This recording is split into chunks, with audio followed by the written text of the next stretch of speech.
Heyo! What's up, guys? Welcome back to our Chad Unboxing. Remember, if you want to join the Chad squad, hit that bell notification and hit that subscribe button. Today we've got something really exciting. I've been on Klarna a lot, and I've been really excited about this new Roblox Nerf Arsenal Soul Catalyst. Whoa! That's so cool, I never thought about this. I've never seen anything like this in my entire life. Now, Klarna is a buy now, pay later model where instead of paying that hefty and pesky little price up front, you can defer your payments into 4 even payments as you go about. Now get ready for the money shot, guys. This is gonna be a big one. Oh, that's so cool. Klarna allows me to buy the things I wanna buy without having to wait for the income to afford it. Oh, hey! Bada bing! This thing's so cool, I can't wait to use it more. Guys, I gotta be honest with you, I've been super addicted to Klarna. All the coolest things I thought I'd never be able to afford, they're now all mine.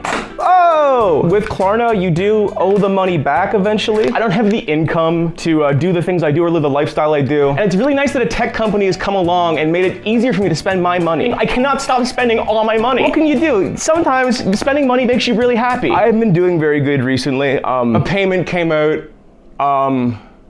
last week and it put me in overdraft. I really don't think I have the chance to climb out of the hole I've dug for myself. Whoa, gun tricks! I've sort of made my own hell right here on Earth. Whoa! I have 9 subscribers. Why did I go into debt for a fucking Roblox Nerf gun for 9 subscribers? What can you do? Sometimes, you're just a victim of circumstance.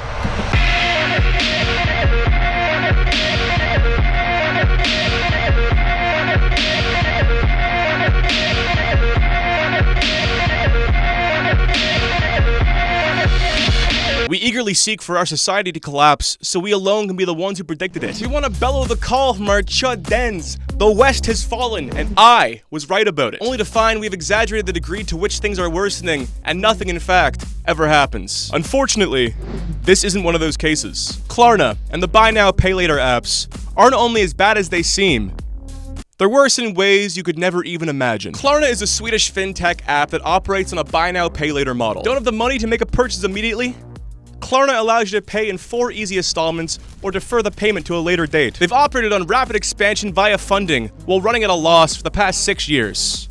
A process known as blitzscaling. Corner the market as fast as possible, and the money will eventually come via a monopoly. Most famously, Uber did this, surviving on funding alone for 7 years in a row as they operated at a loss. Until they became so ubiquitous, Ubering is now a catch-all euphemism for the concept of an immigrant picking you up to buy coke. While Klarna was operating at a loss, they successfully raised $639 million in one round of funding, with a valuation of $45.6 billion in 2021, the most valued tech startup in Europe at the time. Since then, they have garnered a user base of 100 million and have 724,000 merchant partners, including Aritzia, Walmart, and most recently, DoorDash. But we'll get there. Klarna is an explicitly predatory company that targets a young and precarious user base. 70% of Klarna's customers are millennial and Gen Z, and 41% missed at least one payment in the last 4 quarters, up 34% from the prior year. Their mass expansion into almost 750,000 vendors means that we are increasingly faced with the opportunity to go into debt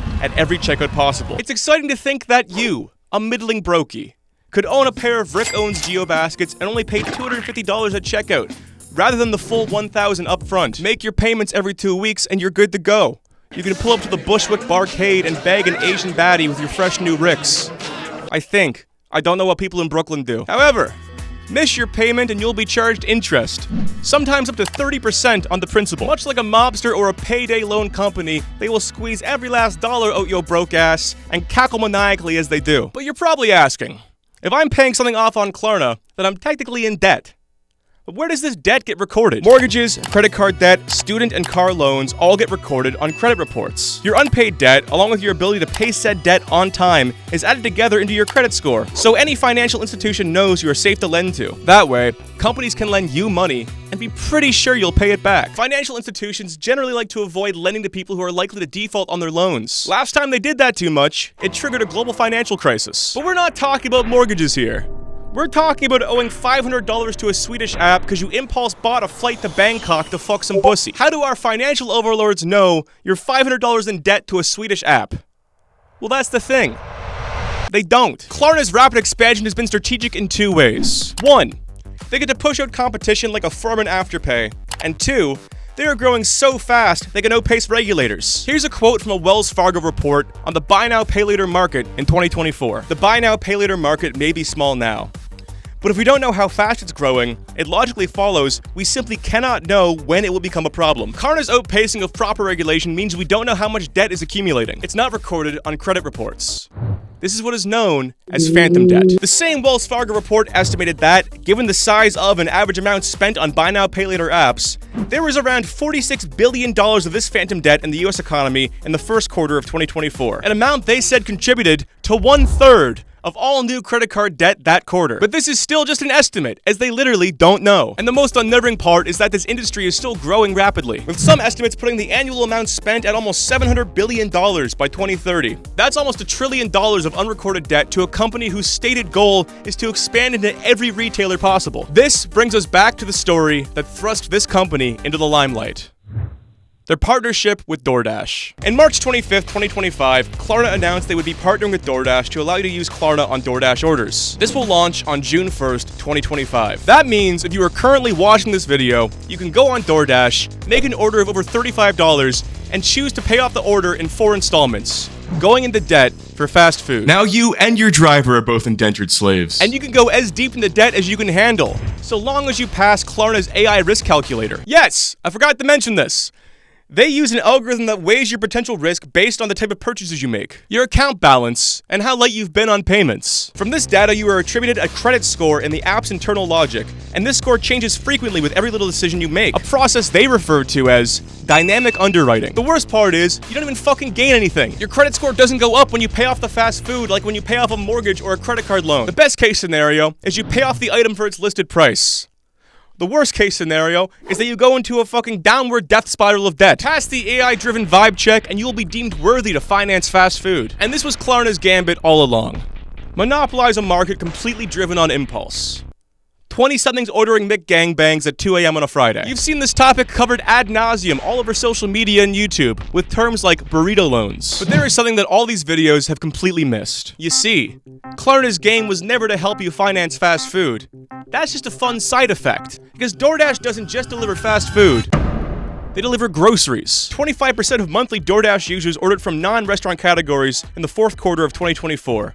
And non-restaurant categories are the primary driver of DoorDash's current year-over-year growth. And this was always Klarna's goal: put the most financially precarious population in a position where they can finance groceries. The crazy part is that buy now, pay later apps have always been traditionally used for one-off purchases. During their initial boom in the pandemic, you would order things like electronics or clothing. The DoorDash partnership alters this model by getting customers potentially hooked on everyday essentials, like laundry detergent, diapers, and groceries. What are they gonna do if they gotta repossess your diapers? Unshit your pants? Klarna's business plan is to eliminate as much friction as possible between your income and your purchases. Want food? Go pick it up. Don't want to leave your house? DoorDash it. Don't have the money? Finance it. You're always 2 taps away from going into crippling debt. A never-ending war between you and your own freedom whenever you open your phone. Friction is lost profit. The proverbial race to the bottom of the brainstem on every plane of existence. But why does this happen? To understand this, we have to understand the logic of evolution itself. Refinement culture.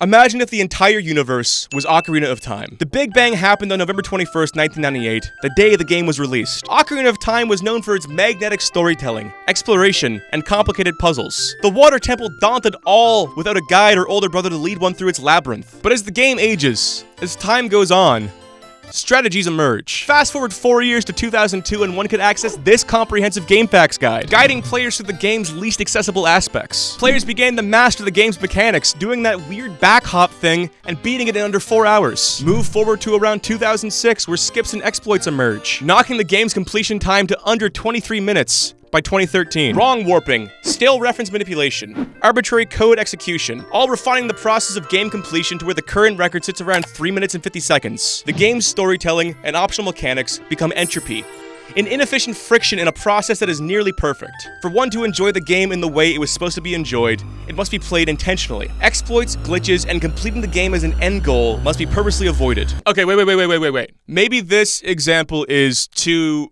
abstract, and I'm schizophrenic. So okay, how about this? Refinement is the process of knowledge building upon itself to find the most optimized course of action. This is perhaps the single greatest human advantage. Take a look at this chart of car colors over the past 30-ish years. Unsurprising to anybody who has left their home in the past month is the fact that our roads are now dominated by black, white, and silver cars. Or this chart, showing the change in fonts used by different brands. Average basketball shot locations from the year 2000 versus the year 2023. Carcinization. The convergent evolutionary pattern where all non-crab crustaceans eventually merge to become a crab. These are all examples of refinement culture. There is an ideal way to throw a basketball. There is a car color that is most marketable. There is a perfect way to be a crustacean. And these truths emerge through time. This is because refinement is an inherent quality of time itself. The longer a process plays out, the more optimized it becomes. And the more inefficiencies or entropy are created. And nowhere else is this process more present than the free market. In an email to Vox in 2019, the philosopher Nick Land said that modernity has capitalism, the self-escalating techno-commercial complex, as its motor. This concept of self-escalation is analogous to refinement. Capital always seeks the path of least resistance, an ever-frictionless relationship between consumer and consumed. This is the reason all developed societies transition from manufacturing to service-based economies. Service allows capital to flow more freely, as it doesn't require physical goods to hold value. The ethereal nature of value is far more congruent with service economies as they move away from material goods. Service economies are contingent on education, entertainment, hospitality, IT, and fintech. And furthermore, services are infinitely scalable. A service economy, untethered from material objects, hinges on attention towards the service. If I make a YouTube video, the only cost of that video is the time it took to make it. But the video itself is an infinite resource. It can be viewed one time, it can be viewed 10 million times. I don't need to make a video for every viewer. And that video's value to an economy is predicated on how many times it has been viewed, how much attention it's received. A process of value production that is, for all intents and purposes, infinitely scalable. This process of refinement towards frictionless exchange is the unavoidable endpoint of the market. And all of this is to say, one should not be surprised with the fact that Klarna now allows you to finance a burrito. The Klarna-DoorDash partnership makes perfect sense when you realize that refinement is unstoppable, allowing consumers to accrue debt through impulsive fast food purchases. Or better yet, allowing them to go into debt for everyday essentials. Saying the market will always refine is like saying the sun will shine tomorrow. It always will. And if it doesn't, we're probably dead. Like an arms race between viruses and antivirus software, capital will always outpace its detractors. This sucks.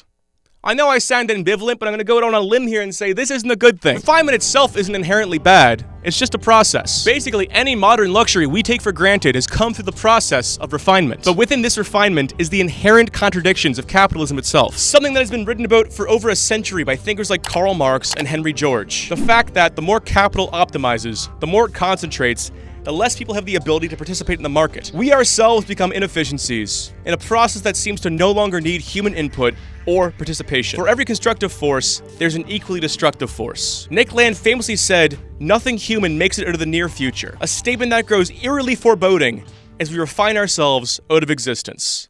The Klarna-DoorDash collaboration isn't just bad. It's a product of something deeply horrifying. But it wouldn't be an art chat video if I didn't remind you that you have free will. It's easy to speak of these things in the abstract, to talk about the end of society as if it's a movie plot playing out. You aren't a mindless process playing out like a line of code. You're a human being. You decide whether you want to go into debt for pizza. Is capital a never-ending refinement machine that wants to optimize you out of existence?